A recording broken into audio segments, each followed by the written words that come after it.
Thank you very much for this very kind and generous introduction. I also would like to thank all the participants, ladies, gentlemen, for being here, for being part of this discussion on green transitioning of Pakistan in the larger picture of the other three Asian economies, Turkey, Kazakhstan, and Malaysia.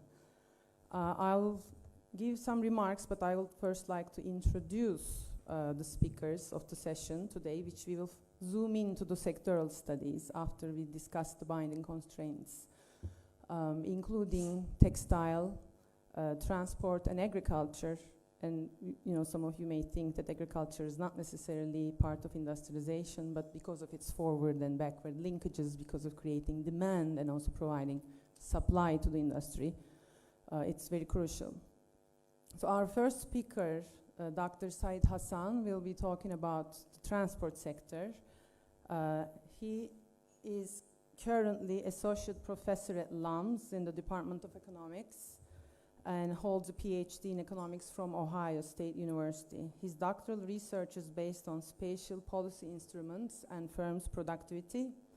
He also has several publications to his name in top-tier journals.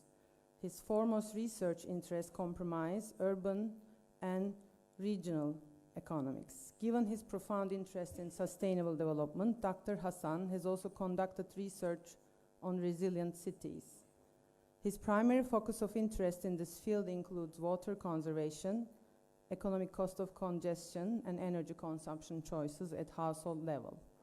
Apart from his academic journey, previously he has also served in civil service of Pakistan, so I'd like to invite Dr. Syed to the platform, please.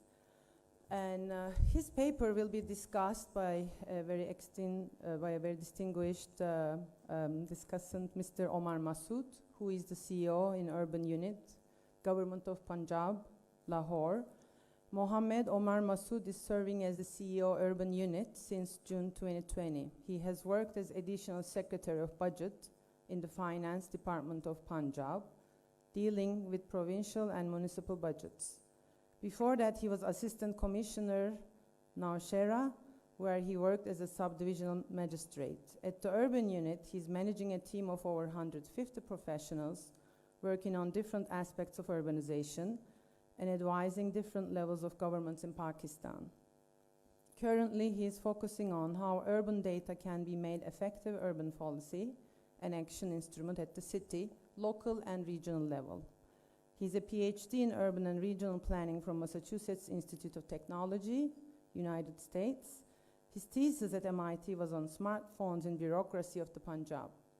He also has a master's in public policy from Princeton University, USA Woodrow Wilson School of Public and International Affairs. Our third speaker will be speaking about the agricultural sector, Dr. Ajaz Ahmad, who is the Director of Research at the Social Protection Research Center in Islamabad and is our valuable co-partner in organizing this event. Dr. Ajaz Ahmad is an accomplished academic with a PhD in economics from Durham University, UK. He's trained in applied economic policy research and works in areas such as sustainable agriculture, water conservation, climate change, energy, and public transport, among others. He has a track record of conducting high social impact research and demonstrated his ability to generate income by independently securing several competitive research grants. While he has peer-reviewed research publications to his credit, Dr. Ajaz also contributes to The Dawn, which is one of the most widely read English daily newspapers in Pakistan. His discussant will be Dr. Bashir Ahmed, who is the Director of Climate and Energy and Water Research Institute in Pakistan Agriculture Research Council. Dr. Bashir Ahmad is a professional hydrologist with more than 25 years of professional experience in research, academia, and consultancy services. Currently, he is serving as Director Climate, Energy, and Water Research Institute in Pakistan Agriculture Research Council. He has been serving Pakistan Agricultural Research Council in various capacities, including Director Water, Director Environment, Director Dams Command Area in PARC. His areas of interest are investigation of impact of climate change on water resources and agriculture, climate change and food security, hydrological modeling, irrigation and water management, and alternate energy in agriculture. Dr. Ahmad has developed and executed 25 projects, of which 10 are international and 15 are national. He's currently implementing 3 regional projects and more than 70 publications in international journals, 1 book, 6 book chapters, 10 policy papers. Fantastic. And the fourth speaker would be talking about the textile sector, Mr. Abid Raza Khan, who is in charge of Department of Business and Economics in the Punjab University, Lahore. Mr. Abid Raza Khan is an economist currently pursuing his PhD dissertation from the New School for Social Research, New York, USA. He has research expertise in different areas of economy, including economic growth and distribution, consumption inequality, and entrepreneurial ecosystems. He has experience of teaching at many prestigious institutes, including lectureship in University of Southern Maine, USA, teaching fellowship at the Lang College, USA, adjunct lectureship at the CUNY John Jay College for Criminal Justice. He is also a visiting lecturer at SDSB, Lahore University of Management Sciences. And his discussant will be Mr. Khalid Mahmood, Executive Director, Master Textiles, Lahore. Mr. Khalid had been working as an Executive Director of large and vertically integrated textile company in Lahore, Pakistan, Master Textile Mills Limited. He has about 26 years of experience of textiles management and marketing, about 10 years in FMCG marketing, and 5 years experience as management consultant for economic growth, supply chain management, and international trade, development for USAID, ADB, GTZ. He is also a columnist in second largest Urdu newspaper in Pakistan, Daily Express, and appears in TV talk shows as analyst. So as you can see, we have an exceptionally distinguished group of speakers. But before we go into our sectoral studies and the challenges and the opportunities for Pakistan, I would like to make a few remarks following from the last section. And one of the things that I want to say and mention is really that no country can develop without strategic industrial plan, which of course includes sectors, different sectors which we will study, and also includes small agents like SMEs, which was pointed out by Mr. Mogul in his intervention, which all has to be organized, legalized, and as you know, development is a very large-scale, messy subject. That's what kind of jumped at me from the earlier session.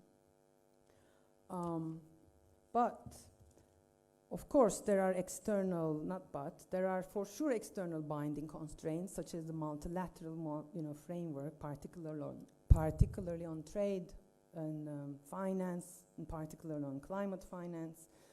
But what has, for me at least, come out of this very fruitful and honestly, discussion is how to best use, or maybe the thing that motivated me to really give these remarks is the domestic policy space, especially because Pakistan is a country with huge potential, and this is my 3rd visit to your beautiful country. I came here 10 years ago to deliver a paper on inclusive growth at the Planning Commission, and now the inclusive growth topic has turned into green growth. So we have to really think hard, that we keep meeting around different themes, but on very similar challenges. Where was I? So Pakistan is is a country with huge potential in terms of land, in terms of capital, and also in terms of labor. So in this context, I think the cruciality of technological or technical efficiency, which in the economics terms one could define, and which would be the green component of this definition, that producing maximum output with the minimum input, along with allocative efficiency, and if I may define that also, allocating resources to those who can technically produce whatever needs to be produced at the most efficient level. And these two go together. So allocative efficiency, along with technical efficiency, is a must, but which brings the importance of structural issues, some of which has been pointed out by my director, Richard Kozelwright, and many others by all the speakers, and particularly Mr. Magul, to allow equal opportunity to productive resources, as part of a multidimensional intervention, not only, in finance, in accessing infrastructure, but also, trade and education as well. Without such a structure, both allocative efficiency, which is, the development part of the story, and technical efficiency, which is the green part of the story, will fail.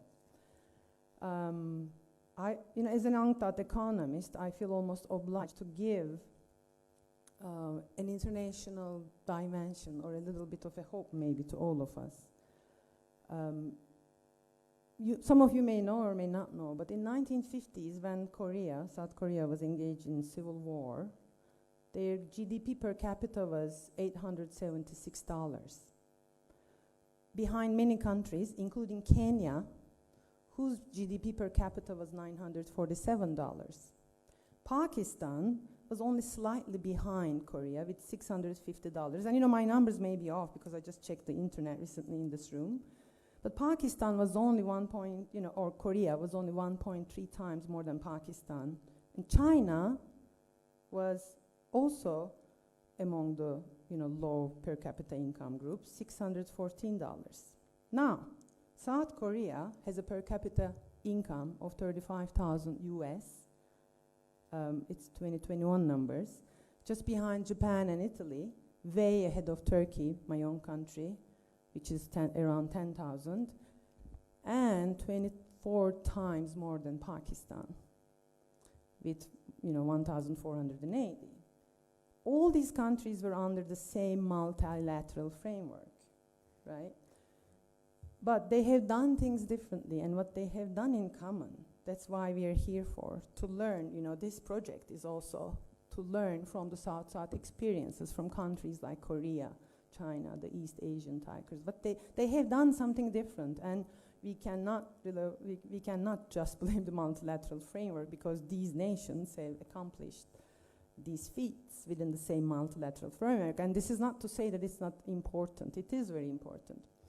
But I would like to actually stop here with the hope that this discussion would motivate those who hold seats in important places, in policymaking, in production, in all the sectors, investing, saving, producing, whatever it is that you do, to really do our part and maybe push the domestic constraints, push the domestic resource mobilization, and know that it's not impossible by looking at the experiences of the successful countries. So with this hopefully positive note, I give the floor to Dr. Hasan Syed to discuss the transport sector.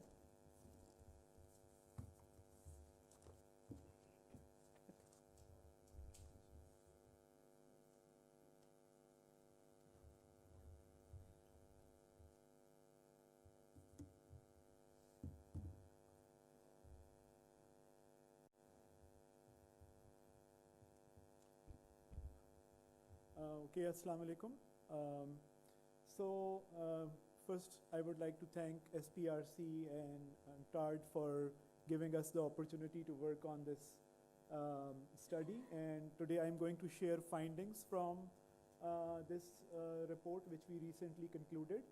And the focus of the report is a review of policies related to transport sector, understanding some of the constraints which have prevented us from implementation of the policies, and looking at solutions which could be useful in mitigating the situation around emissions or decarbonization of the transport sector.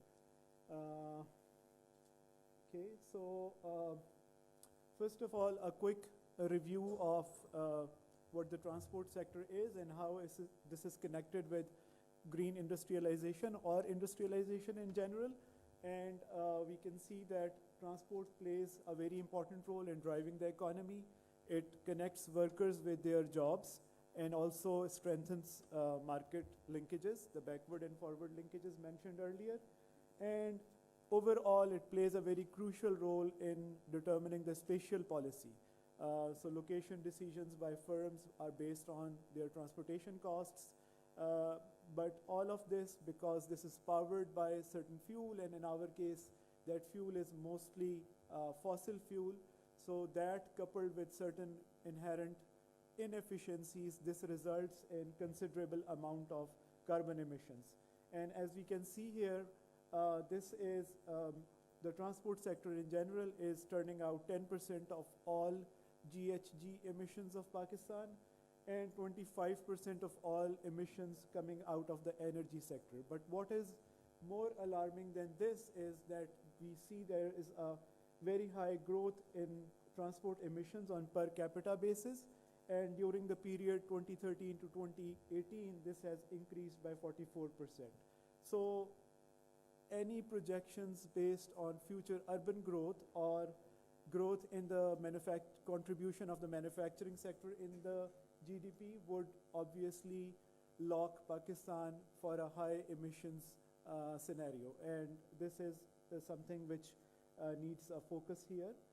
So moving on, transport sector in general, the emissions from that are not directly covered under any SDGs, but due to its overarching nature and deep linkages to several other SDGs, it is covered at various points directly or indirectly. Quick review would tell us that SDG 11 is one which is directly related with safe, affordable, accessible, and inclusive transportation, which is sustainable as well. And over here, we are not doing very good because against a target of 82% satisfaction in provision of safe transportation, we are persistently close to 60%. And our neighbors are doing much better. So we can see numbers here for India and Bangladesh, much higher than ours. And then again, this transport emissions are covered indirectly under some other SDG targets as well, which are related to ambient air pollution, sustainable cities, and climate change adaptation. But more importantly, I would also like to highlight the significance of transport sector in terms of providing resilience against extreme climatic events. So events like glacial flooding, which are recent in case of Pakistan, and having a robust transport infrastructure is important to quickly recover from such instances. So in case of the overall outlook of the sector, it is important to look at what policies have determined the current shape, and some of the policies which need our focus here are the ones listed over in the top bullet points, and these relate to affordability and ease of use of private vehicles. So do we in our policy framework support or provide support in more affordable private use of vehicles versus public transportation, or do we intend to invest more in public transportation? That is one important point. Another one, focusing on the other part of the transport sector which deals with the freight movement, is regarding our modal preferences. So all of these inefficiencies which have accumulated due to the transport sector in the national GDP are due to some of the reasons which we can pinpoint over here, and this is one amongst them is our preference to use rail network for passenger traffic instead of freight one, and also some protection to the state-owned enterprises like PIA and others, which are adding to these inefficiencies and contributing to a loss to the national GDP. Quick review of some of the relevant policies regarding the transport sector. So the most important one is the transport policy of 2018, which is the one currently in vogue. And if we look at the policy, it rightly points out one point which I have taken from the policy, and obvious 2 points over here, which both I have taken from the policy. One is integrate urban land use planning and transport development and go for transit-oriented development style. So transit-oriented development style aims at better utilization of your mass transit services by building high density, mixed use, inclusive urban development, something which is also recently mentioned as the 15-minute city concept. But now that we have mass transit in 5 of our major cities, but none of them have gone for an approach like the TOD or the transit-oriented development, something which is important to look into, and that can also help us resolve issues around public transportation, issues of last mile connectivity. So most of the public transport network is having a low ridership because of the last mile connectivity issues. They do not provide home to origin or destination wise connectivity from the transport station, and that can be resolved through this. And another one, this transit oriented development in particular and otherwise, the policy asks for support for non-motorized transportation as well.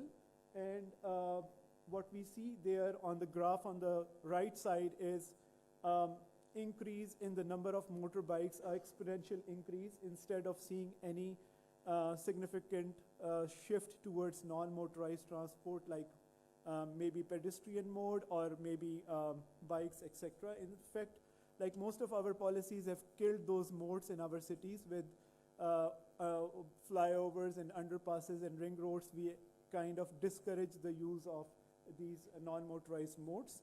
Moving forward, another point which is included in the transport policy is predominance of the roads, and freight needs to be shifted towards the rail, but nothing substantial has been done over there. And we see that the trucking industry continues as the main player over here. And what is bad about the trucking industry is that it's largely underdeveloped, unregulated, informal, highly fragmented, and has little margin of competition with public sector player like NLC. So what have these policies in general resulted in some of the outcomes? One is, on the pretext of solving road traffic congestion, we have built more roads. So over the last decade, the length of roads in the country has increased by 2 times. Car financing in nominal terms has increased by 8 times. And then what is the outcome of that is, like, we see, due to induced demand, more vehicles on the road. So the total number of vehicles has increased by 2 times, and amongst those, motorbikes have increased by 3 times during the last decade, and this is what we commonly observe in our cities. The share of freight transport in rail has declined substantially. Historically, if we see that numbers, those are alarming, so 86% to 5%, although in absolute numbers we can see some increase in the last decade. And as I said earlier, the trucking industry owns fleets which are slow and result in more emissions. So, some information about the freight sector performance. We can look at the logistic performance index used by the World Bank to understand the ease of goods transportation. And I don't know how much visible this is at the back, but Pakistan, unfortunately here, despite our massive investment in the road infrastructure, this is the data from 2018, ranks at 122 out of 160 countries. India and Bangladesh again rank higher or better than Pakistan. And over here we can see some of the regional countries through which through those experience we can learn. Vietnam is the regional champion in this case, but India is even doing much better again. So where to focus on decarbonization of the transport sector, and obviously from where most of the emissions are being generated. And in our case, since road is the most dominant mode of transport, so 98% of transport-related emissions are coming from the road. And from there, we see that 60% of those emissions are coming from passenger vehicles and 38% from freight vehicles. So these are probably the 2 areas which need to be focused in terms of reducing emissions. So the next important question is, do we have certain policies which are there to take care of these issues, and we find out there are several policy documents available. So there is a transport policy, there is an electric vehicle policy. We also had some discussion about that in the morning session. Then there is the National Clean Air Policy. But if you go over these documents, as Dr. Benouri also pointed out in the day, that these are kind of weak documents. They have a very weak implementation framework. So they do not provide a solid, robust framework how to actually achieve the targets of those policies. So if we look at the transport policy in itself, it has like very good, excellent points, but no framework provided for the implementation part. And similarly, if we look at these EV policies, we find out that they put a target of 30% new vehicles to be sold by 2030 to be EVs, or a policy which asks for a switch to Euro 5 was already there in 2020, but we do not have a framework for implementation of these, and that is why we do not see any substantial progress over here. If we have to go for electric vehicles, the area that needs immediate priority, and that is what the government is doing rightly as well. As we heard that there are 31 new licenses for motorbikes manufacturing, electric motorbikes manufacturing. So what we see from here is the number of registered vehicles on the left side, and the substantial increase we can find over here is in the number of bikes. And in the right panel, we have comparisons of different modes of transportation and the emissions generated by them on per capita kilometer basis. And we see there is a huge difference between the emissions generated by e-bikes versus the bikes being operated on gasoline. And then this makes it a priority area for adoption of electric vehicles in this sector.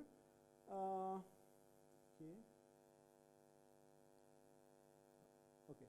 So the road to this decarbonization is full of challenges.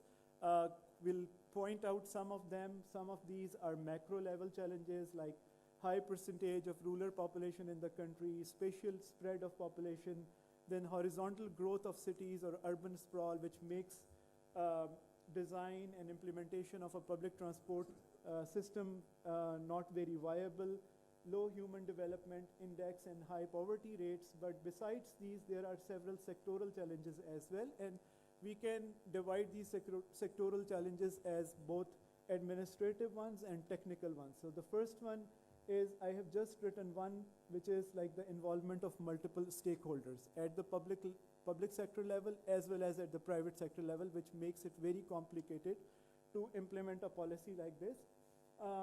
Several of the technical challenges in, let's say, in the adoption of EVs are, we need investment in infrastructure for charging stations, or a switch to low carbon fuels like Euro 5. Still our automobile manufacturers and oil refineries are not compliant with those standards. And if I was going over how India has actually done this recently, and they have like actually made much significant progress. So we can learn a lot from them in this area. And finally, our recommendations. So these are based on an approach which calls avoid, shift, and improve. We focus on these technical sector-specific issues. First is move towards better land use policies, adopt transit-oriented sort of development, think of having 15-minute cities so as to limit the commute distance which people have to undertake on daily basis.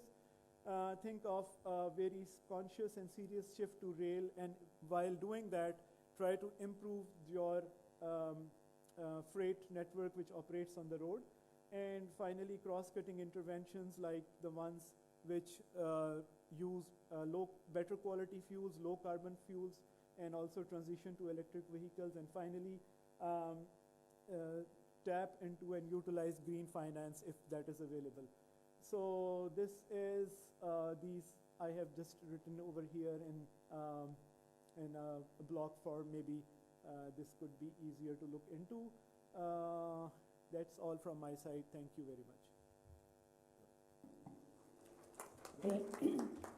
Thank you, Dr. Syed, for such a elaborate presentation of the transport sector.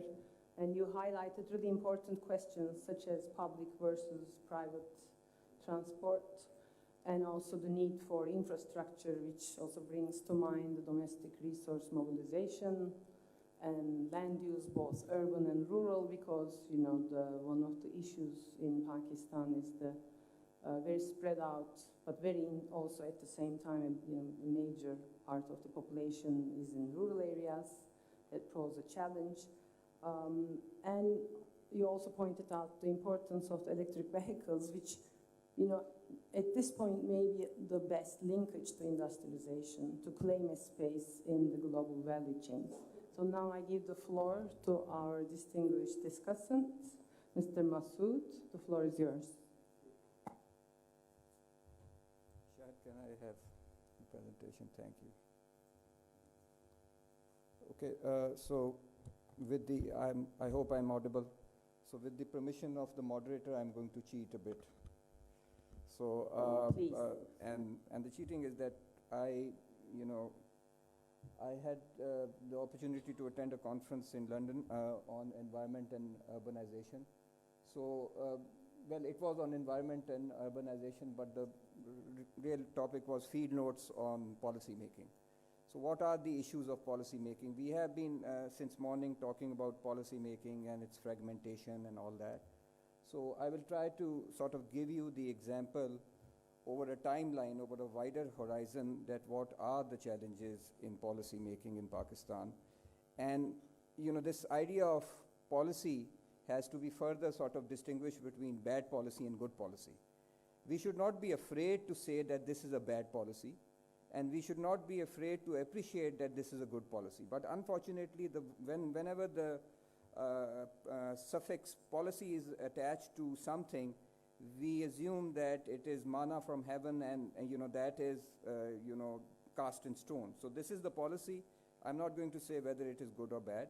And I think we as an audience, and this is an appreciative audience, we need to distinguish between good and bad policies, and we need to say so. So without further ado, this was an important slide because we are talking about industrialization. I would ask you to look at the left-hand corner of it. When we talk about industrial locations in Punjab, and by the way, whether it is industrialization or green industrialization, that is not going to happen on the moon. It is going to happen on land or in space on Earth, and that is why I'm here. Otherwise, I would not be even a speaker at this thing. That where is actually industrialization taking place? So 68% is within city boundaries. That is very important. 20% is within 20 kilometers, and 9% is within 50 kilometers of a city. So this is the industrial locations in Punjab. So why cities are important and why cities need to green themselves is that you need to create that ecosystem for the future industries, whether these existing industries would green themselves or new green industries are going to be set up till the cities get their act together, and that is what Hasan's presentation was actually trying to allude to. Till we have environmentally friendly cities, this type of industrialization is not going to happen. Green industrialization would be attracted where there is an ecosystem for where we are more sensitive to this. So these are some of the key sort of factoids that you can say. Our water availability per capita is 882, but our water withdrawal is 1069. That is a real interesting one. So intra-city buses in 7 cities of Punjab, we need 3,800, but we have only got 1,600. Even this is a generous estimate, but there has been a 300% increase in number of two-wheelers, 80% increase in degradation. Having said this, where we stand in terms of the institutionalization of climate change. Now, I'm not going to speak about climate change. This is not my specific topic, but I'm trying to give you a template on how you talk when we talk about industrial policy. Perhaps this is a way that we can sort of talk about institutionalization or deinstitutionalization of industrial policy just by looking at what happened with climate change. So, ladies and gentlemen, if you look at this, there are 3 lines to it. So there is the federal level, there is the provincial level, and nobody really talked about the local level. We do have a local level, howsoever fragmented it is. And the timeline starts from 1974. 1974, Tariq Banuri and Richard were, I think, younger people, and I was not born at that time. So, this is an old story. So we established under a Stockholm Declaration, Environment and Urban Affairs Department was established at the federal level. And if you see, till 1993, all the action is happening at the federal level. The EPA, or Environmental Protection Agency, comes into being in Punjab in 1987. We have the EPD, which is a recent entrant, the department itself, that is 1996, nothing at the local level. Keep moving forward.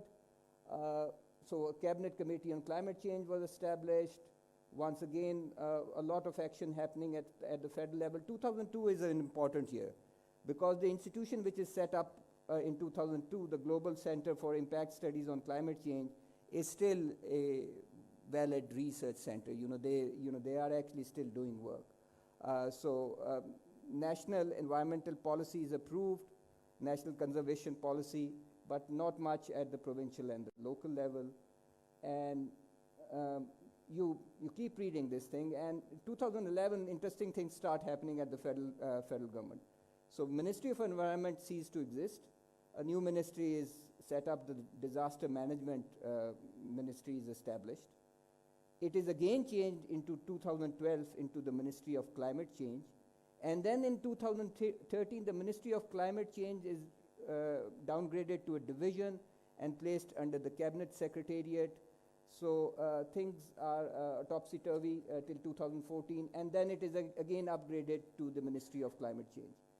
And then you can see it's after really 2017 that we start getting our act together. And you can see very little happening at the local level. Yes, now finally right at the end,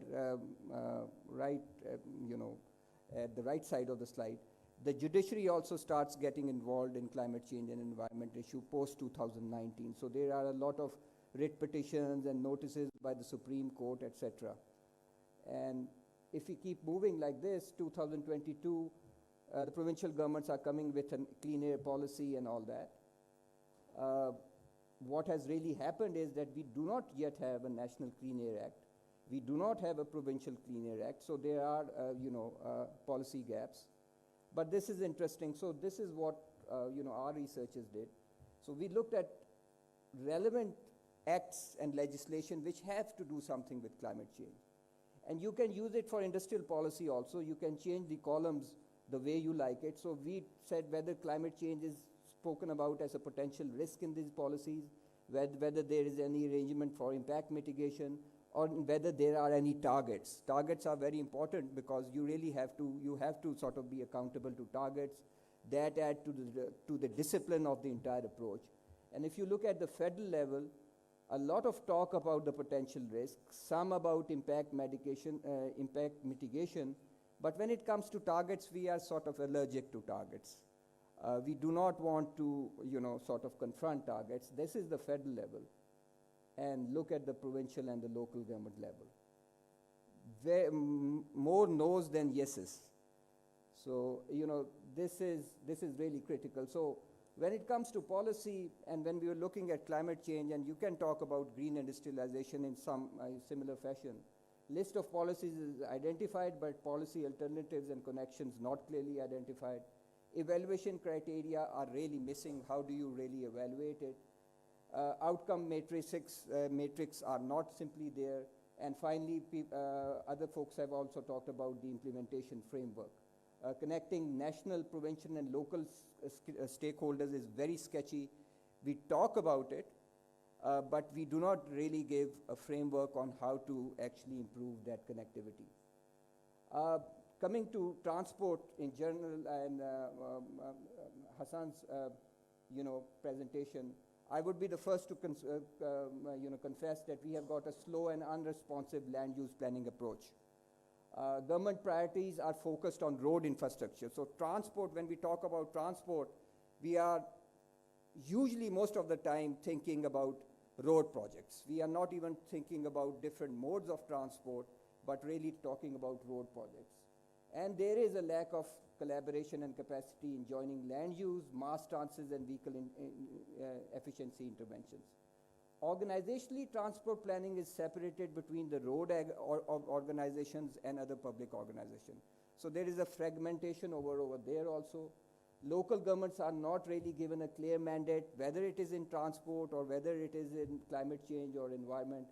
For instance, more dense land use or transit-oriented development, sort of a panacea that you were alluding to, cannot be done without the local governments being on board. And I teach land use rules at the Civil Service Academy, and the land use rules do not have any provision, even alluding to transit-oriented development. So if the rules are not present, simply talking about it is not really going to affect change. I think I don't have that much time.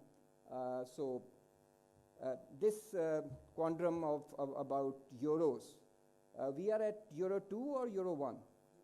Euro 2. So you can really see that if you graduate from Euro 1 to Euro 6, how rapidly or how sharply carbon emissions really decrease. And Hasan had a better slide here, but I have bigger fonts, so I win. If you look at policy position, you can talk about in three terms: vehicle efficiency, fuel content, and vehicle miles traveled. Vehicle miles traveled is where the urban planning regime comes into being. Traffic engineering management, non-motorized, last-minute access, transit-oriented development, high-density land use. That would allow vehicles to travel less, so less carbon emission. Fuel content is something at the federal level. Whether we have been able to achieve it, promises have been made, but promises have not been kept.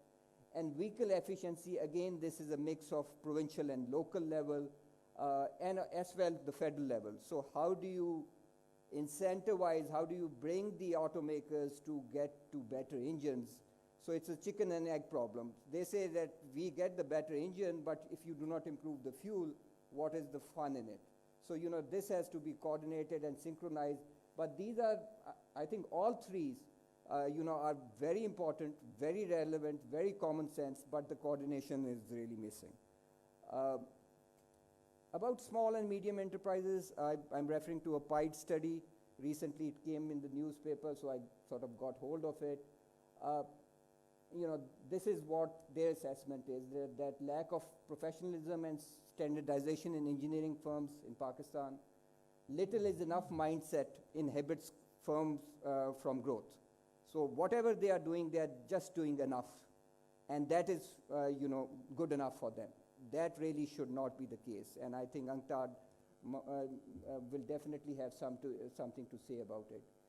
The inability to provide collateral to makes a firm less enticing to banks as a potential recipients of financing. This we have talked about previously also. Many firms prioritize quantity over quality. Firms spend considerable time on government compliance. So here is the issue. We talk about industrial policy or green industrial policy. I would talk about it in a more positive sense, in a more transformative sense. But if you look at the private sector, they are talking about it in a much more regulatory or a compliance-oriented sense. So, we have to have that fine balance. So, what I really want to convey to the audience is that green industrial policy is an opportunity for you to once again redesign and revive your industrial policy. We at the moment, this is a concept paper, there is actually nothing final about it. So this is an opportunity for us to do that. I think my time is up. Thank you very much. Thank you. Thank you very much, Dr. Masood, for your excellent presentation and this extra bit of a gift to us, not just being the discussant, but really elaborating on the good policy, bad policy, the need for policy coordination. The one thing I just want to add here is when you mentioned that the SME, small medium enterprise mindset of little is enough. But I think that mindset is produced or tainted by the macroeconomic instability, because everyone wants to make money, but when they are not sure, then they can. Then that brings this very Keynesian concept when no one trusts or invests or spends. There has to be another major agent who does counter-cyclically, which is the developmental state. So then the role of the state becomes really crucial, I think, in this discussion to mobilize structure put in a developmental framework of the small and medium enterprises. So now we're going to talk about another very crucial sector that also employs a lot of female workers, at least in my country and all around the world in developing countries. It is the agricultural sector. I don't know how the situation is in Pakistan, but in Turkey, female labor force participation in agriculture is 100%. They all work. And I'm sure in many parts of the developing world, including Pakistan, whether visible or invisible, women do work. And now Dr. Ayaz Ahmed will talk about the challenges in the sector. And I look forward to hearing your intervention, Dr. Ayaz.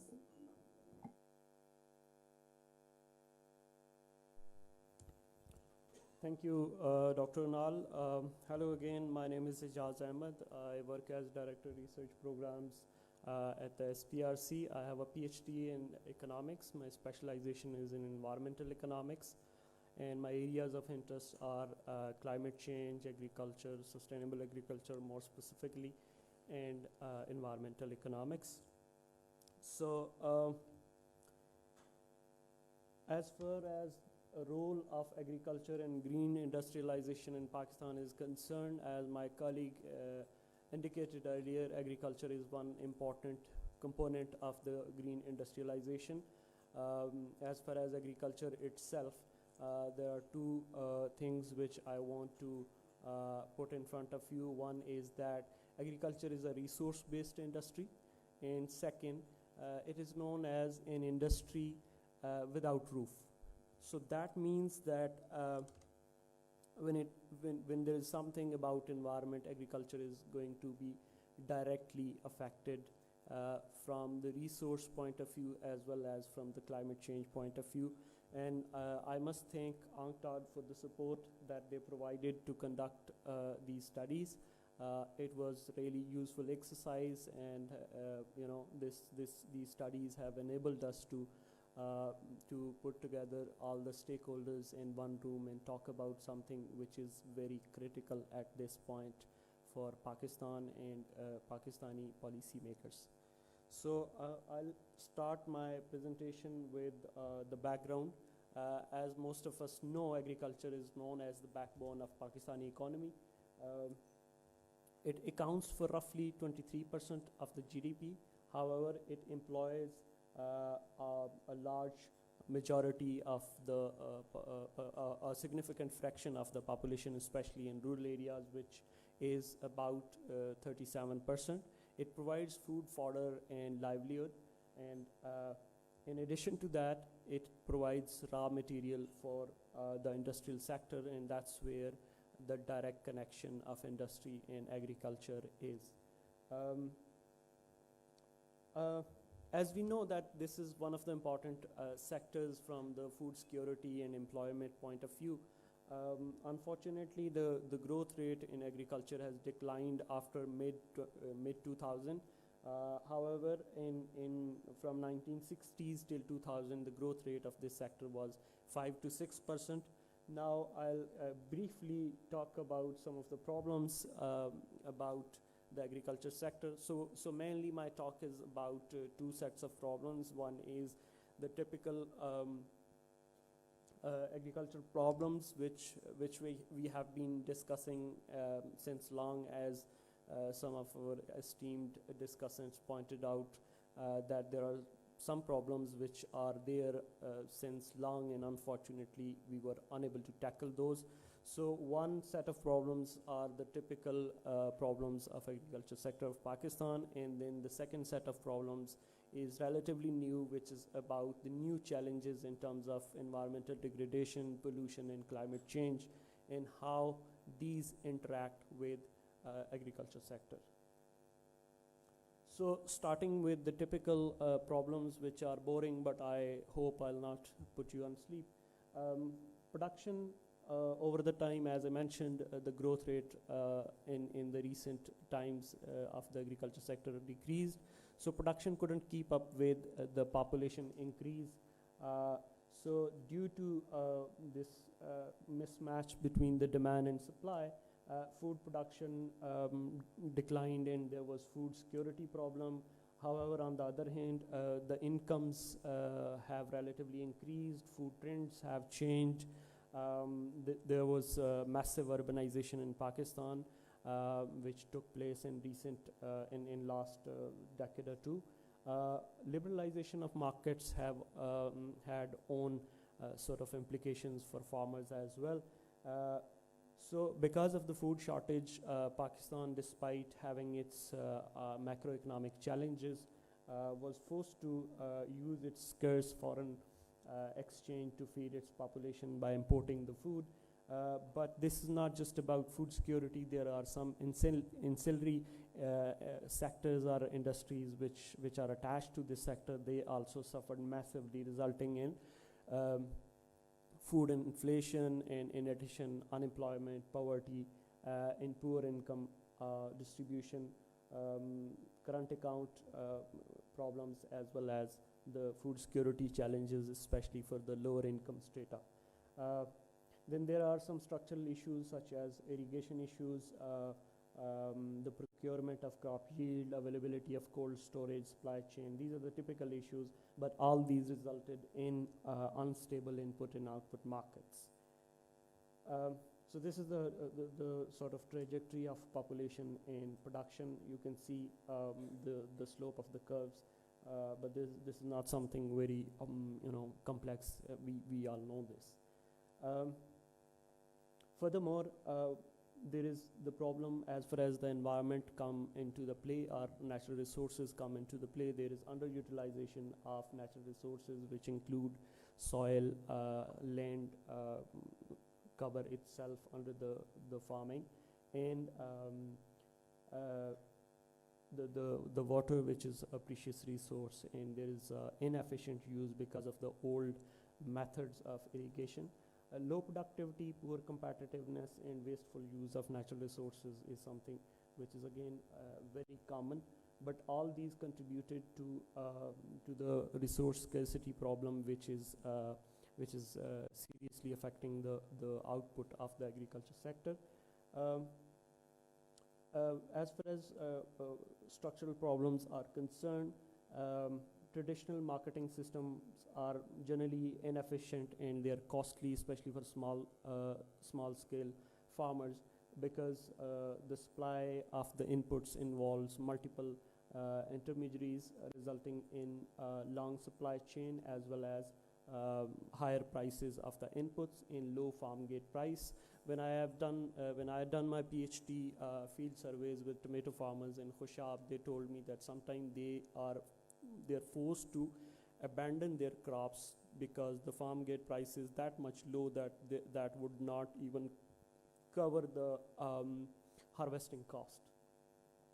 So farmers do not get enough returns on the one hand, and on the other hand, there is a lack of technical capacity issues. There is issue of transparent trading practices, because farmers usually have limited bargaining powers, and commission agents and traders and others involved in the procurement of their produce usually have more bargaining power, because when a harvest is done, there is high risk for farmers, so they are forced to sell the produce at whatever price is being offered. So all of this has resulted into the reluctance of further investment into the sector, because it is already not doing very well. Returns are low, and sometimes it's not worth doing it. Furthermore, into the structural issues, there are land inequality issues. For example, 1% of the population owns 22% of the farms because of lack of land reforms, which is a decades-old problem, and we were never able to resolve this. So majority of the people have very small land. Then there are infrastructure challenges which impede the upscaling in innovation and value addition and improvement in the supply chain. Agricultural extension alone is a very crucial and critical thing which could revolutionize the agriculture, especially in greening of the agriculture, and I'll highlight the role in the greening sector, greening of the agriculture section. Okay, so as the student of environment and climate change economics, for me, greening of agriculture is about sustainable agricultural practices, which is efficient use of natural resources, as well as the adaptation to climate change. So what is happening in Pakistan is that most of the commercial operations are based on intensive farming practices, which is the concentrated use of agricultural inputs, including agrochemicals in water. So this results into the exploitation of the natural resources, as well as it has consequences for health, human health, and the environment, because the agrochemicals pollution results into the pollution of soil, air, and water bodies. So how do we achieve agricultural sustainability, or how do we achieve the greening of the agriculture? That is through, first, the judicious use of natural resources, including water and soil, as well as the inputs which are deployed. Then the climate smart agriculture, that agriculture, as I mentioned in the start of my presentation, that it's an industry without roof, so it is highly vulnerable to climatic changes, and Pakistan is unfortunately highly vulnerable to climate change. So actually Pakistan, one of the major contributor that makes Pakistan vulnerable to climate change is agriculture, and second is water, and they two are interlinked with each other. So since I have done my research on this, I can talk a little bit about sustainable agriculture and cleaner food production, which will also be linked to the later part of my presentation, where I'll discuss the CBAM and its implications. So sustainable agriculture is very much possible. Farmers are willing to modify their agricultural practices, and consumers, on the other hand, are willing to buy relatively cleaner produce, and these are the findings from my doctoral research, because I had done both supply and demand analysis using choice modeling. So the for supply analysis, the survey was conducted, as I mentioned, in Khushab with tomato farmers, and for the demand, I had administered the field surveys in Islamabad and Rawalpindi for the demand for relatively cleaner produce at a higher price, or in other words, at a price premium. So farmers are very much willing to modify their agricultural practices. There are 2 or 3 major hindrances. One is that one of the significant factors in my analysis was tenancy. So all the tenant farmers, even if they can afford, they are not willing to invest on someone else's property or farm, because the tenancy arrangements or contracts are not insured, or they are informal. Second thing is that the agricultural extension, role of agricultural extension is very poor, and I must mention here that the representatives of the agrochemical companies have much more intensive interaction with farmers to sell their products than the agricultural extension office people. So, however, it is highly crucial, highly important. Another study which I have done with farmers on flood adaptations in Nowshera reveals that agriculture extension alone could increase the likelihood of adaptation of the farmers by 23%. And this was the highest marginal impact of one single predictor in my results. So agriculture extension can be very effective in helping us achieve the sustainable agricultural practices and thereby the greening of the agriculture.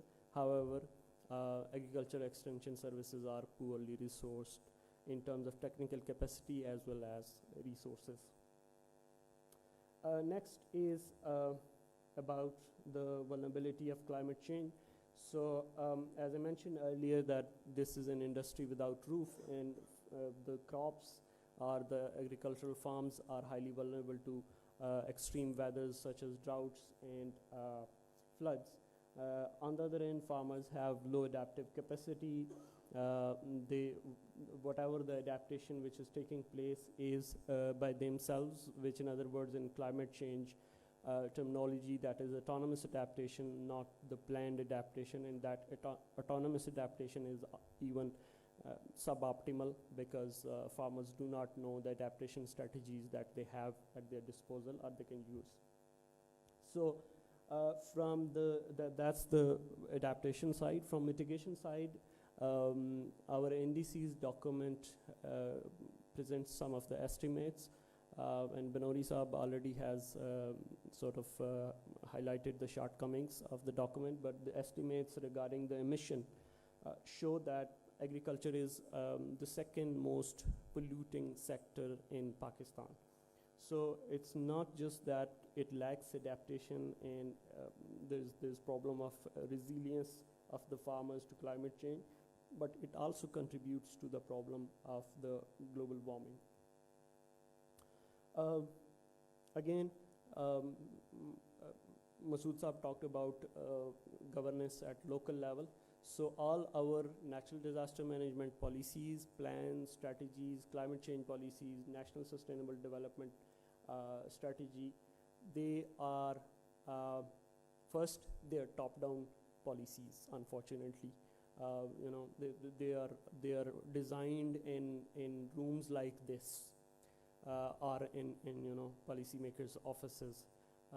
And second, they don't consult with the primary stakeholders. For example, in case of agricultural resilience to climate change, farmers are not consulted, and policymakers do not know what their problems are, and there is not enough research. And if there is some research, indigenous knowledge is highly undervalued in Pakistan, and that's something that's a different topic we can discuss at some other time. So insufficient disaster preparation at local level is a big problem that is connected with the local institutions that deal with the agriculture sector, and by that I mean there's only one institution at local level, which is Agricultural Extension Office. So what is required is the investments to develop climate resilience. Now when we talk about investments to develop the resilience, those again who work in the area of climate change, they know that there are many soft interventions which are tried and tested even in our neighboring countries, and they're successful in helping communities and farmers who are vulnerable to climate change. But since we are not, unfortunately, very proactive in this area, so we don't have much knowledge about that. Okay. So there are few research findings which I have already alluded to, but autonomous agricultural adaptations, there are many empirical applied economic studies which are available, and they are published by some of the reputed journals, by local researchers, and they all highlight that autonomous agricultural adaptation is something which is very much there.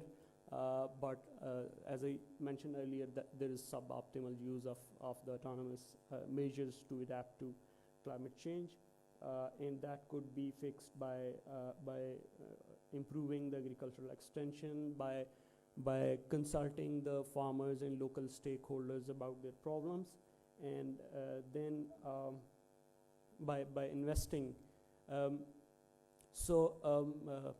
I came across some of the writing by Ishrat Hussain Saab, the farmer Governor State Bank and advisor to the previous government, where he mentioned that hardly 1% of total public expenditure would be sufficient to cater to the demand of local agricultural extension support and other relevant sort of offices or whatever the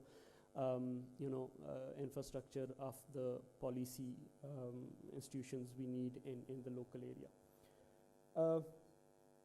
Coming back to the sustainable agricultural practices and cleaner food production, my studies show that there's a high scope for cleaner food production practices. Farmers are willing to modify their agricultural practices if they are compensated adequately. Similarly, consumers are willing to pay more if they are supplied with relatively cleaner produce. And I must remind the participants in this room, especially our guests from UNCTAD, that in Pakistan there is no concept of organic food. There are very few high-end shops for very rich people, and only they know that where those shops are located. So we have a huge market for the cleaner produce, and that could be exploited by the farmers if proper framework is in place. So that would help fix one of the problems, and that is low farm gate price. So if farmers make certain adjustments, they would be able to reap the price premium that consumers are willing to pay. And one more positive finding which came out of my very rigorous choice modeling studies, and that is that willingness to pay per unit of the produce is from consumers is significantly high than the compensation that farmers demand for modifications. And that is where market-based mechanism comes, that you don't have to pay farmers, market will take care of that, but you have to facilitate this exchange in the market by enabling farmers to produce relatively cleaner food and allowing them to access the markets.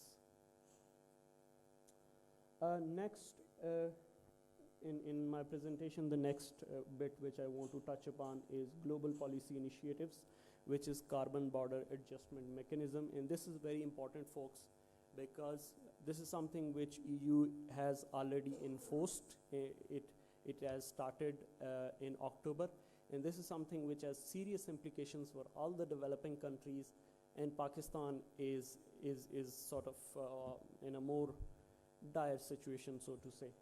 So carbon border adjustment mechanism is world first carbon tariff regulation under the EU's Green Deal, and it is a package of legislations to impose the penalty on products which are more emission intensive and they are imported in the EU. So it's a tool to put a price on the carbon emission in the production of the goods. And the aim is to decarbonize the EU economy and make Europe the world's first climate neutral continent by 2050. And this would result into cleaner industrial production in non-EU countries to curb GHG emission. So apparently this is a good measure, but it has very serious implications as Richard mentioned about, I think yesterday we had a discussion about this. So this is something which is very serious. It is going to have implications for all countries. That CBAM effectively means that if products, for example, from Pakistan, agriculture produce from Pakistan is not meeting, or generally products which are being exported to EU are not meeting the criteria of cleaner produce and emission reduction, they would not be allowed. So that's something which is serious consequences. Right now, the list of the products which are part of CBAM are fewer, but the suspicion is that the list is going to be extended. Another thing which EU has recently done, which has not been noticed as much as the CBAM, is to throw away the climate neutral and cleaner and sustainable labels and so on. So that's sort of adding, salt to the wound. So the implications are that Pakistan decarbonization systems and policies are already in a nascent sort of situation. So there's lack of technology, finances, policy framework, and political will. And in the wake of CBAM, or Carbon Border Adjustment Mechanism of the EU, this is going to be very, very problematic. So this would mean that Pakistan would not be able to, for example, export cement, which earlier it exported to EU.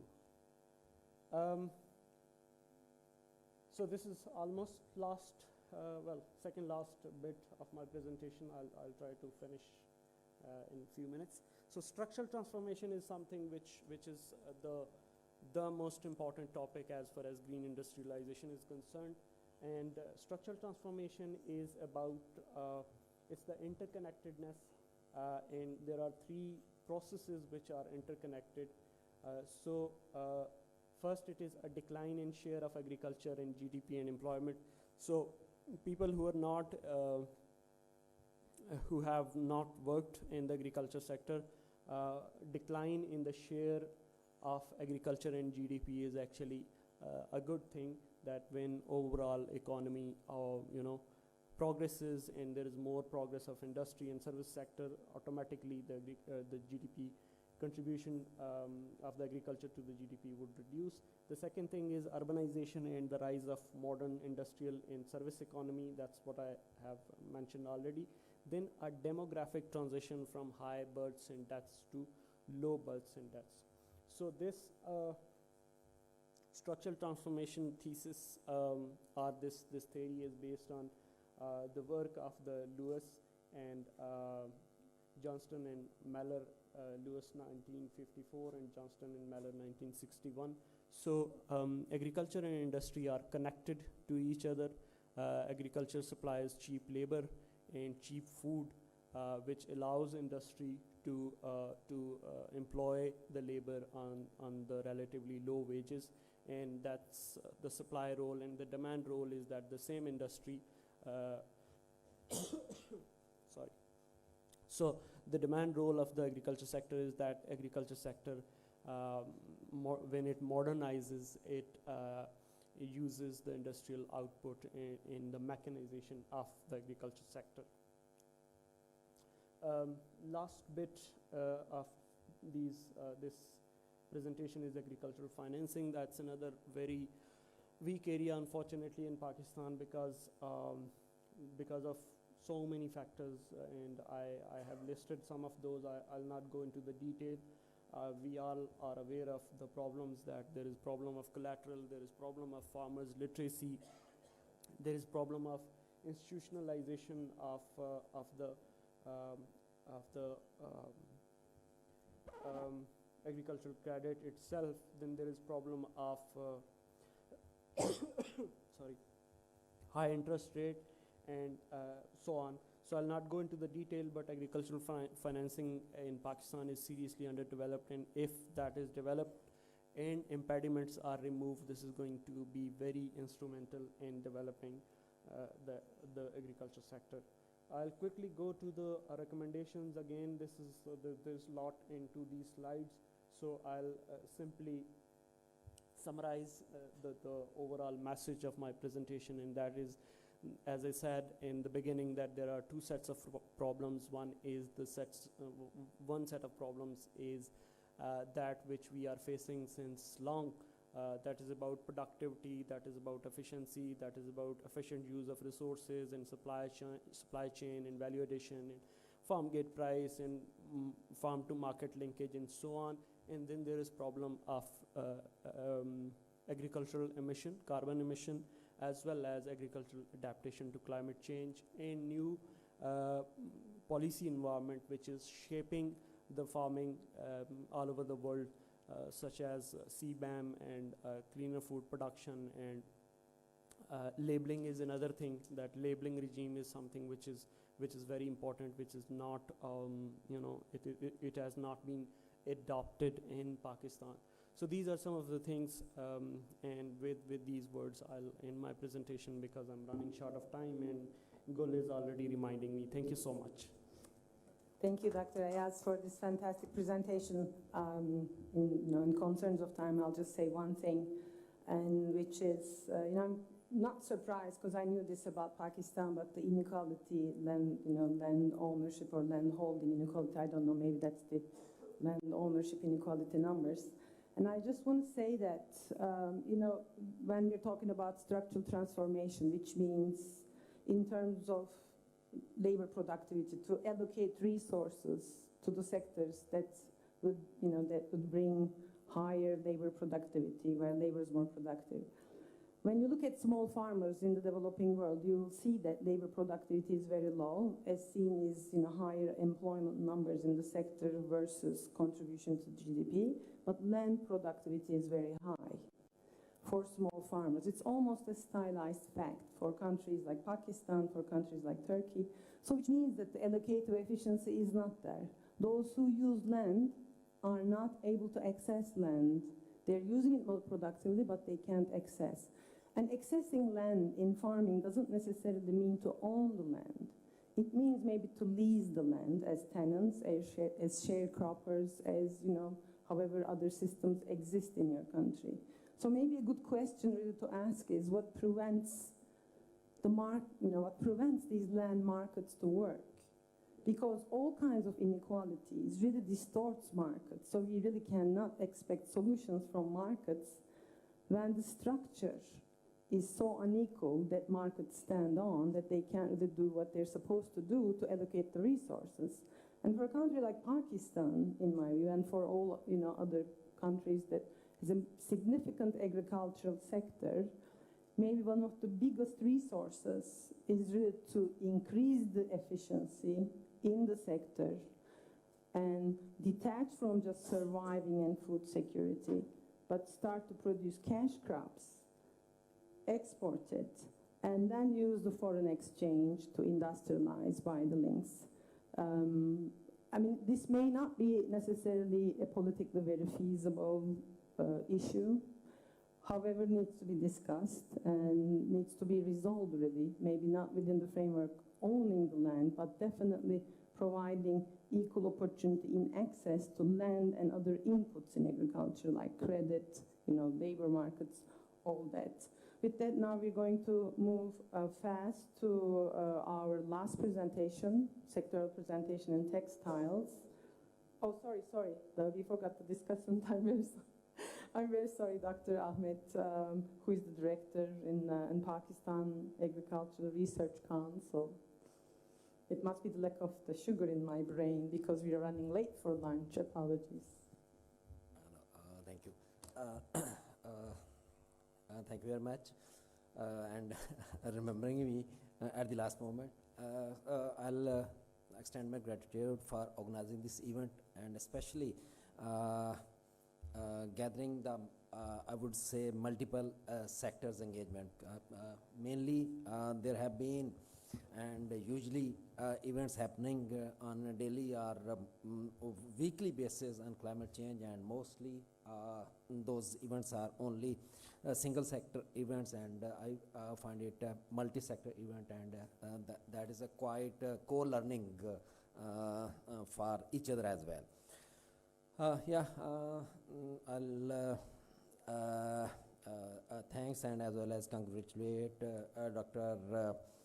Ajaz for making a very comprehensive presentation covering almost all sectors in terms of importance of agriculture in the national economy, its structural issues, as well as a new dimension of climate change, how it's impacting, as well as how climate change, how agriculture is contributing to the climate change, and in terms of the opportunities, technological opportunities, he, I think, did not focus too much, as well as the financial opportunities.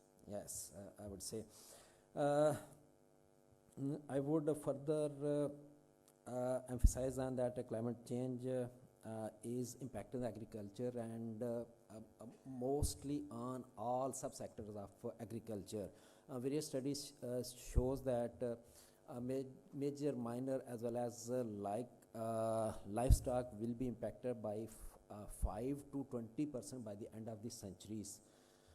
It's mainly two type of tiers impacting on the agriculture. One is direct impact of agriculture on the crops, and another one is our agriculture is dependent on the water or irrigation. So the impact of climate change and water also impact on this that one. Due to a direct impact of the climate change, temperature is rising and it is increasing the groundwater requirement, as well as new type of infestation of disease. So those are emerging. And other one, as I already said, that Pakistan agriculture depends upon irrigation, and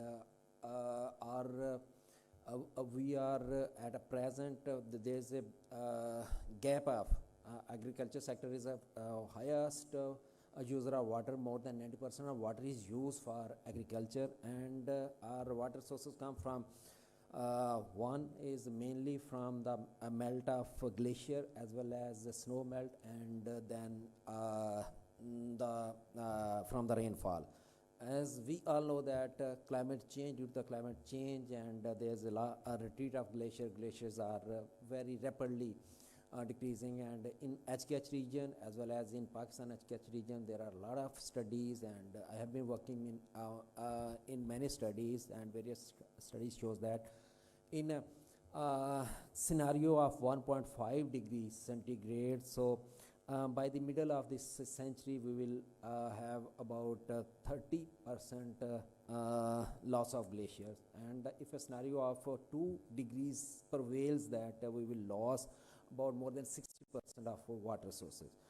So on one hand side, this is not only the loss of this glacier source, but there's again changes in timing of the contribution from these sources. Like a glacier, the snow melt, there have been studies, and there have been, variation in terms of snow melt. The timing of availability of the snow melt is changing. So all various studies show that the impact on the rainfall or the precipitation, maybe we will have more precipitation by the end of this century as we go, but the mode of form of the precipitation will be changing, and we need to make our water management as well as agriculture accordingly. As I was talking about the glacier melt, and in Pakistan we have a shortage of water storage. We have only storage of 27 days. We have 3 major storage, Tarbela, Mangla and Warsik, and we have 27 days storage.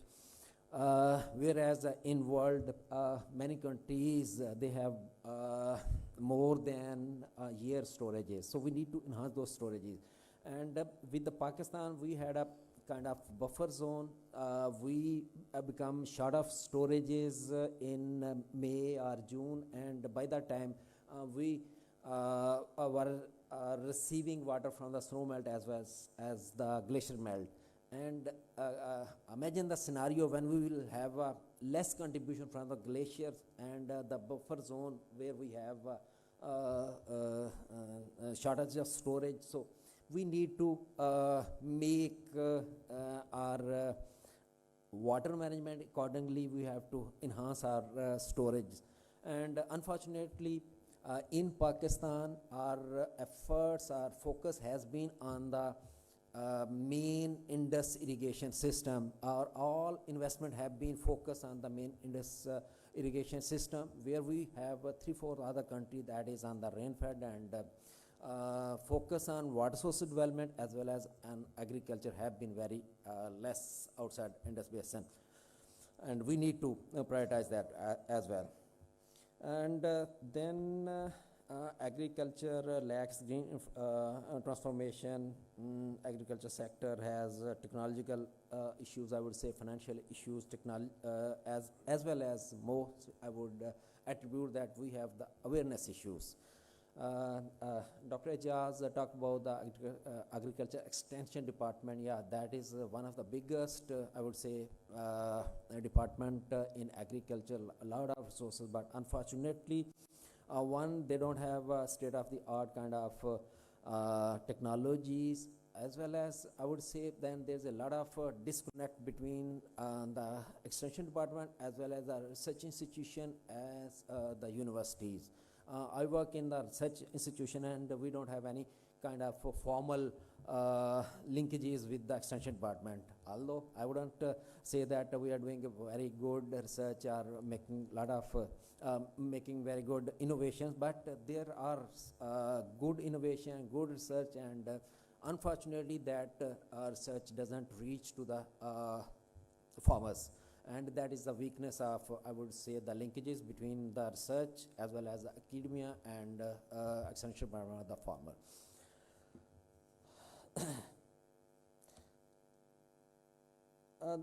Then I would say, in terms of water availability,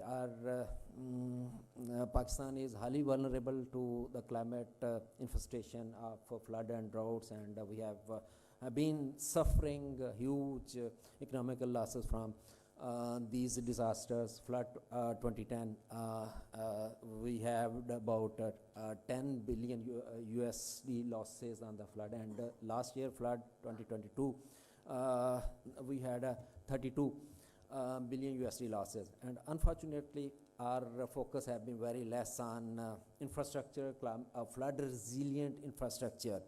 So our economies, they bear the loss of 10 billion or 22 billion, but we are not very much building the flood or resilient infrastructure, climate resilient infrastructure. And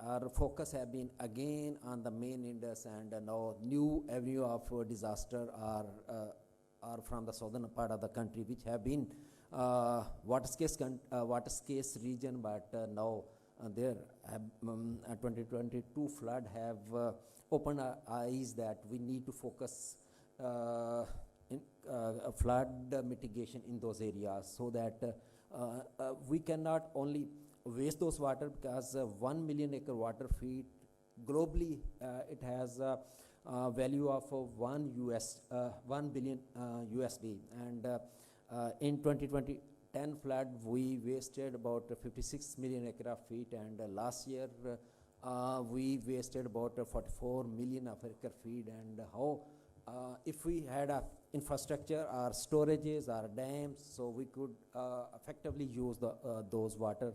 On one hand, we can save the losses, and then we use that way.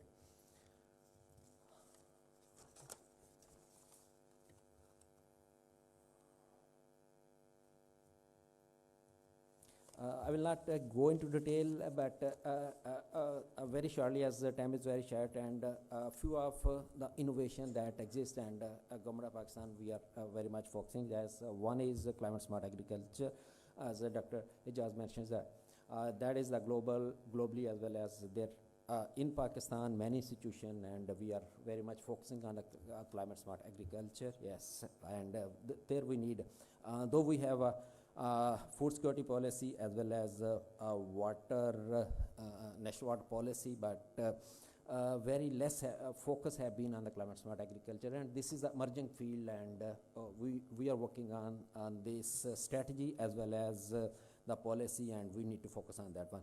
Another one side is in Pakistan we are using about 1.5 million acre of tube wells extracting groundwater for irrigation, and that is a main source of emissions. One side is they are using the diesel, as well as the quality of those tube wells is inefficient, so they are contributing. And now there's a lot of adoption of solar water pumping, and last year this year government has announced the solar water pumping policy, and on one hand side that will control this emission of GHG, and on the other hand side the economic benefits as well.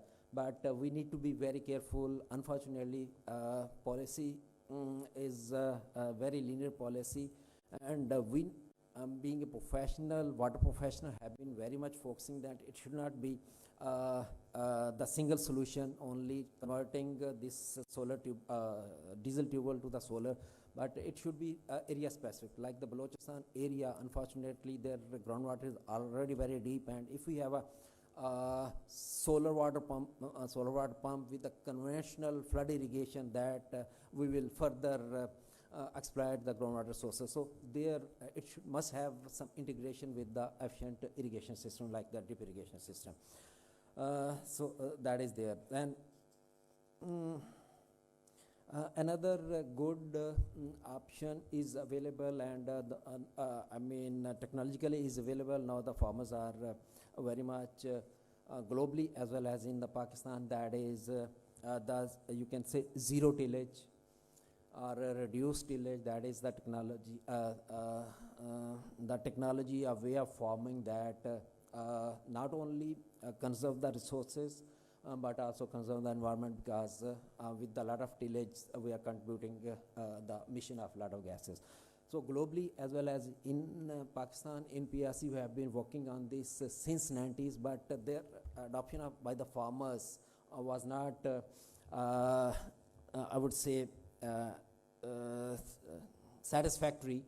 That again, that was due to the knowledge, due to the lack of knowledge, due to the weak extension services. Now, I would say on the one hand side, by virtue of this social media, now there are a lot of good stories coming up, and the farmers to farmer learning from as well as from the social media, the farmers, especially in our rice wheat areas in the Gojranwala as well as Sialkot division, farmers are converting those on this zero tillage, or you can say regenerative agriculture. So these are the good signs, and the government is now focusing project on that one, not only with the PSDP funding, but there's a lot of focus for international climate financing. And then I would say in Pakistan, high efficiency irrigation system is the main one of the area. Again, as I told that ground with the tubers that are contributing GHG, as well as in many areas like the southern part of the country, that is the rain-fed area. That is the only option available for us for the transformation of agriculture in those areas. Though we are working on this drip irrigation, but since 90s, but their adoption is still, I would say, again, not satisfactory. If we compare the technology, it is highly successful in the world. Just last time.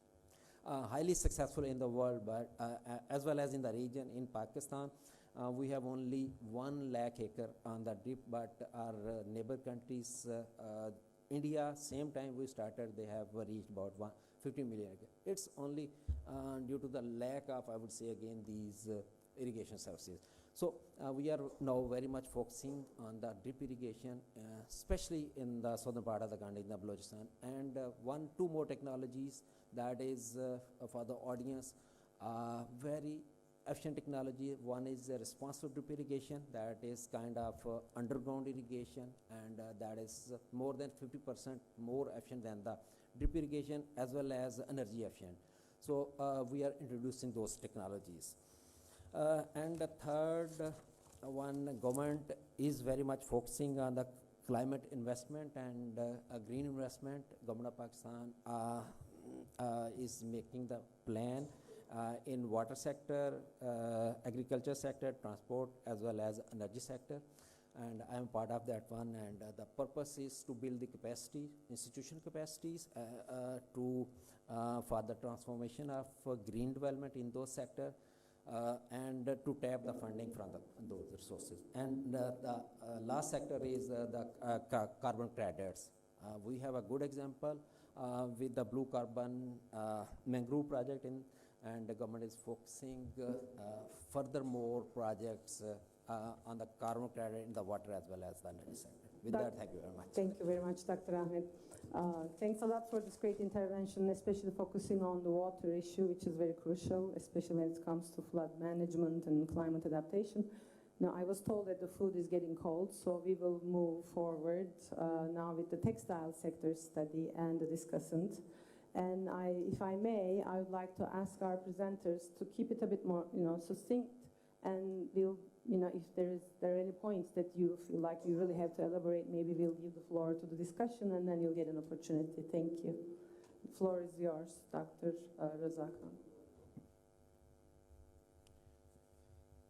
Bismillahirrahmanirrahim. Thank you so much for this opportunity. I imagine this is way past the time, so it's working, right? Okay. I'll try to be as fast as possible.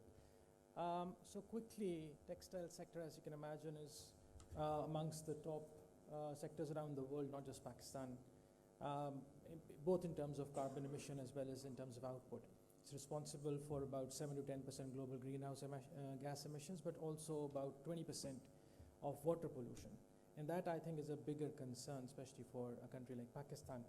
If you look at Pakistan specifically, it contributes to about 8.5% to GDP, employs about 38% of national workforce, contributes about 25% of the industrial value addition, and has 60%, close to 60% share in the national exports.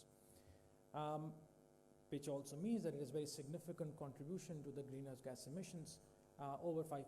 There are numerous estimates. Here's I'm not going to go into detail, just to show you how complex the global value chain is for textile sector, which means there's a lot of back and forth movement. But if you just focus on two sectors, yarn and dyeing and finishing, they alone take up about 2/3 of the total emissions in textile sector, and Pakistan is yarn heavy.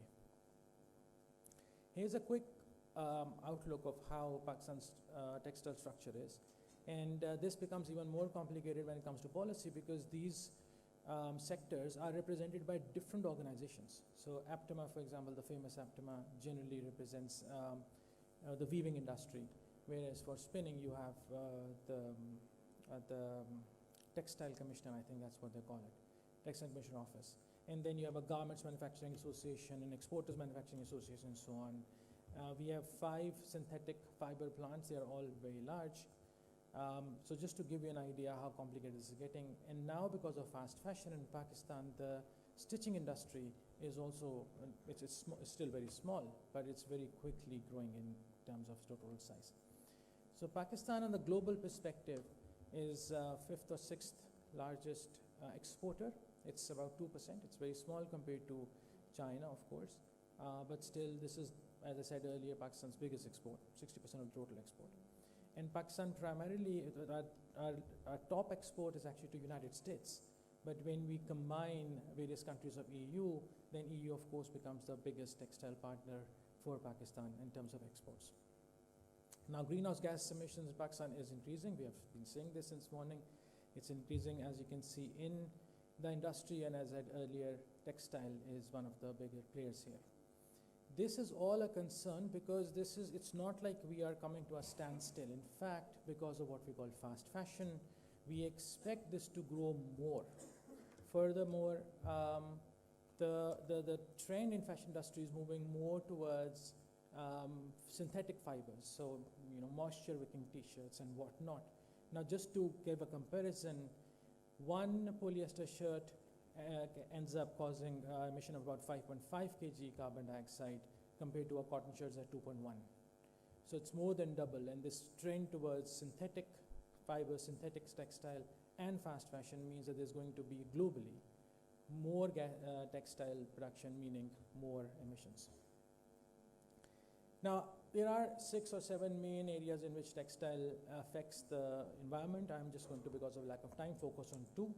One is energy.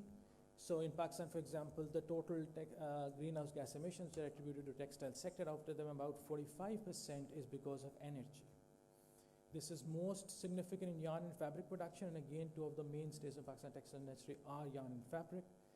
And it's not just that it's Pakistan, actually globally. Another problem is that our energy mix is highly carbon dependent. So Pakistan is pretty late in that, but we have also moved towards coal-based technology, and I think this has already been alluded to. Then for a country like Pakistan, which has third coal kind of reserves, this is comparatively a cheaper source. So it's something that I do not see it happening very quickly, that we'll be able to go away from coal, although, as we have already, I think Dr. Suhail pointed out in the morning session, that we have committed to zero coal import, a complete blanket ban by 2030. This industry, because of the very complex value chain, is also heavy on transportation. And already Dr. Hasan had talked about how transportation affects the whole sector.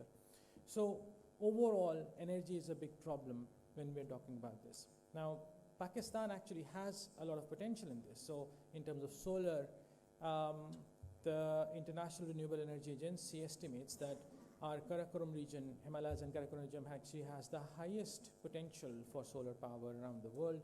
Similarly, we have an estimated potential of about 43,000 megawatts from wind energy and about 60 gigawatts from hydropower. And remember, hydropower for Pakistan is the cheapest option.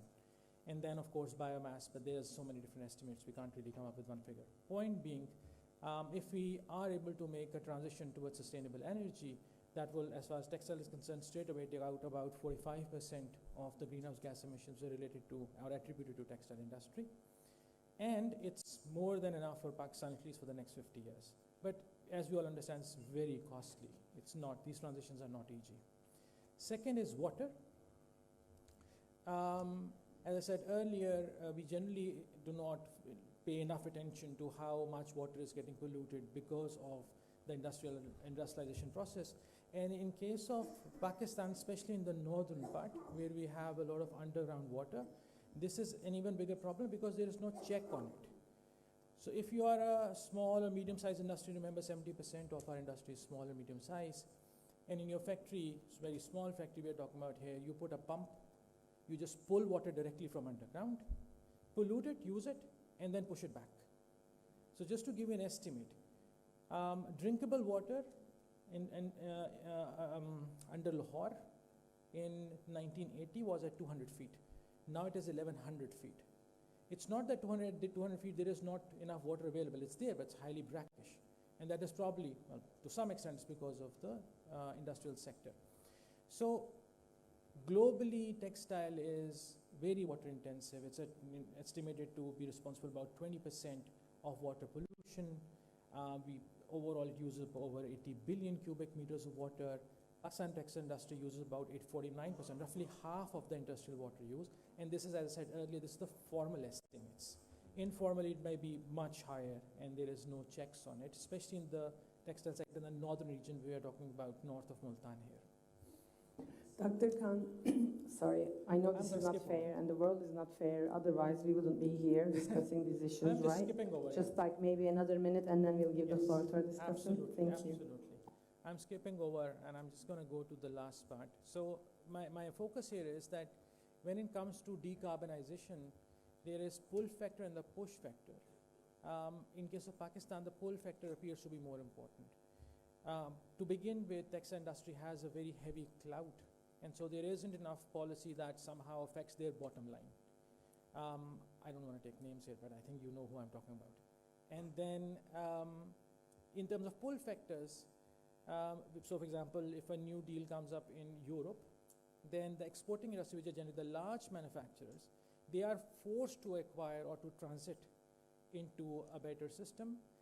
Then that technology comes home, domestic, and then the local industry estimate generally understands that there is actually a benefit out of it, and there might be a transition to a more green or a lower polluting industry.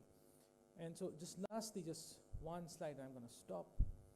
I know I have to go over all of this, but so if we talk about solutions, my number one agenda is actually advocacy, and I was very happy in the morning somebody said advocacy. Thank you for that. Because numerous studies have shown that customers are actually willing to take on more what's a better word, more sustainable choices, but they do not know how to.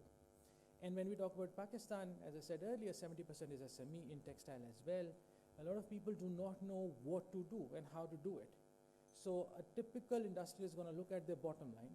If you advocate it enough, if you have forums like this at a much bigger forum, if you keep telling them this is bad for you, this is bad for business, and here's an alternate solution, it might actually work, because generally government regulation, sorry, there are a lot of government people here, they are generally lax, and the enforcement is even laxer. I'm going to stop here. Sorry for the short time. Thank you very much. Actually, I'm sorry for not managing my time better. It was such an interesting discussion. Now the floor is with our distinguished discussant, Dr. Mahmood. He is from the textile sector. And if you could, maybe limit your intervention to 5 minutes, that would be great. Thank you very much. First of all, being the second last or the last speaker is a very difficult challenge, because one is the last hurdle between the food and the freedom and the talk. So I take the challenge. Thank you very much. I'll keep myself very brief because most of the things have been talked about, and much more learned people with a lot of data also. They have shared all their observations, and solutions have been put on the table also. So instead of repeating all that again, there's no need. I think it was a very fruitful session. So my thanks to Dr. Safdar Suhail and his team for organizing this whole thing, and looking at the attendance at this point of time. I don't know whether it is all waiting for the lunch or it is the attraction of the topic as such, but I mean the full hall is a testimony that this topic is very important, and whatever is being debated from the dais, all the learned people, that is also making a lot of sense, and people are watching and waiting. I come from the textile sector, and I will be very brief, frankly speaking. I come from a textile mill which is one of the largest textile exporters, top 30 exporters for the last many years. Our total turnover is about close to 150 million. Our last year export was about 108 million. We employ about 8,500 people at the moment, and so on and so forth. And we are primarily exporting to Europe and America and a couple of other places also. Believe you me that textile sector is considered to be one of the largest pollutant in the world. But things are changing very rapidly, that as far as the large textile units are concerned, it is a pull factor from the major brands of the Europe and America that they are forcing them to go through the various kind of compliances and social and environment improvements and all that. Those things are showing results in Pakistan, that all the top exporters of Pakistan, they have invested very heavily during the last 10 to 15 years into the sustainability, into the circularity, and so on and so forth. In our own company also, we just completed a project last year with 400 million rupees for the ETP. We already established a 50 million wind power project in Sindh also. We are now working for a very large project of the solar also. Likewise, I can remember in Karachi, for example, Surti and Artistic, in Punjab side, US Apparel, Interloop, MGM in Multan, all are spending a lot of heavy capital into the sustainability and to meet the challenges of the climate change. I think all these companies are good role model examples that we keep criticizing a lot on the other companies and businesses also, but these companies are actually investing a lot. And we are hoping that the people should follow that, but frankly speaking, compliance has its own cost also. And it needs time to adjust the processes the people are used for that also.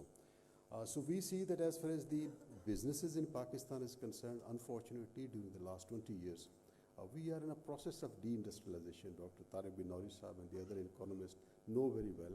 In Pakistan, even for the large organizations, to retain yourself, to be viable, to keep afloat is a task now. From the government regulations, from the FPRs, and there are so many agencies which are taking it to the task. And most of the agencies are not very serious as far as the compliance part is concerned.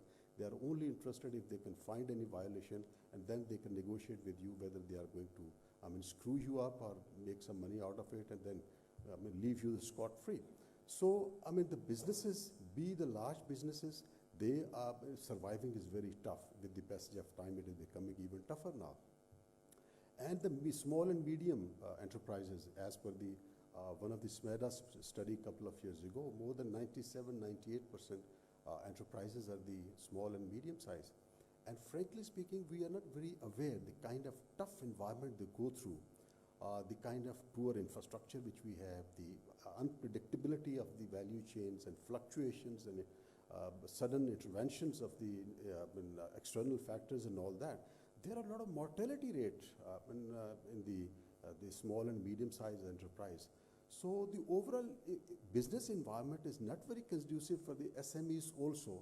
For them, probably survival is one of the major challenge. And this seminar basically highlight this thing that we somehow need to develop that balance, that we need to make the businesses viable also. And as far as the policy framework is concerned, that also needs to be sensitized, make it more rational also. So I won't take much of your time. I again thank you, Dr. Safdar Saab, your whole team, and I thank you, UNCTAD, also for organizing this kind of a wonderful organization, creating that awareness. And I come from Lahore, and sometime if you are organizing anything in Lahore, I would happy to extend the support as much as I can. And with this, I thank you all participants. God bless you. It was a wonderful event. Big hand to Dr. Safdar. Thank you very much, Mr. Mahmood, for not kind of delaying our access to lunch. I will only take 2 questions, and I invite everyone with questions to continue the discussion during lunch, which is cold now, so you won't be very interested in food, but in conversation. So just 2 questions from the floor.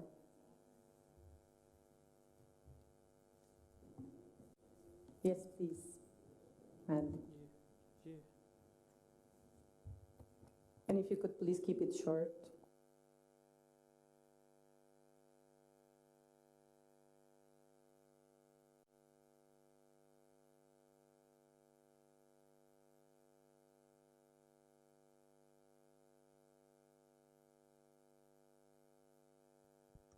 Assalamu alaikum. This is Beena Zaidi from Sakhar IB University. My question is from Dr. Ajaz, from you. You were discussing about the organic food items, and you were saying like farmers could drive premium share out of it if they are able to produce it. But in my opinion, organic food items are so premium, and a huge chunk of population cannot even afford it. So what could be the links that we are missing if farmers are going to adopt the climate smart agriculture methods? So what could be the links or the factors, whatever you can say, that could actually make it work, that could actually make them able to drive those premium shares out of the organic products? Thank you. Thank you very much for your question. Let's get also the second question from the floor. Gentleman with the sunglasses. Yes, you. Gentleman with the sunglasses. Yes, thank you.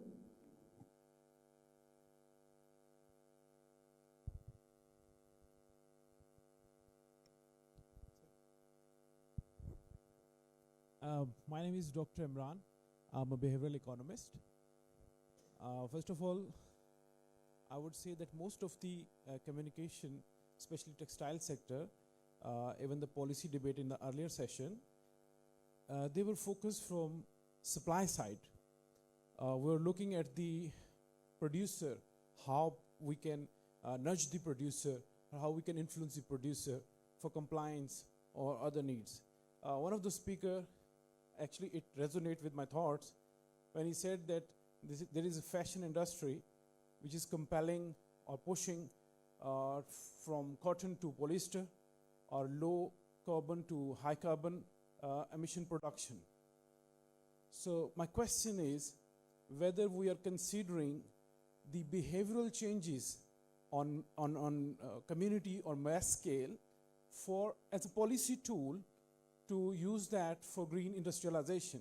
Because once there is a realization in the community that we want low carbon footprint products, then industries will be passively shifting their resources towards that. Thank you. Thank you very much for your question. For the purposes of time, I would just like to address your question about the behavioral change, and referring to famous institutional economist Veblen, who says changing behavior is a very, very long-term process. Not that it's not important, but I would think, you know, from the policy perspective, it wouldn't be probably the most feasible and quick solution, yet has to be addressed. And I'll give the floor to Dr. Ajaz for a maybe 30-second response to the question, and then he has an announcement to make. Thank you, Gul. Regarding the first question about the organic food, I said something about cleaner, not organic food. It was cleaner, relatively cleaner food production. The other question about climate change that we can discuss in the break. So I'll quickly jump to the conclusion.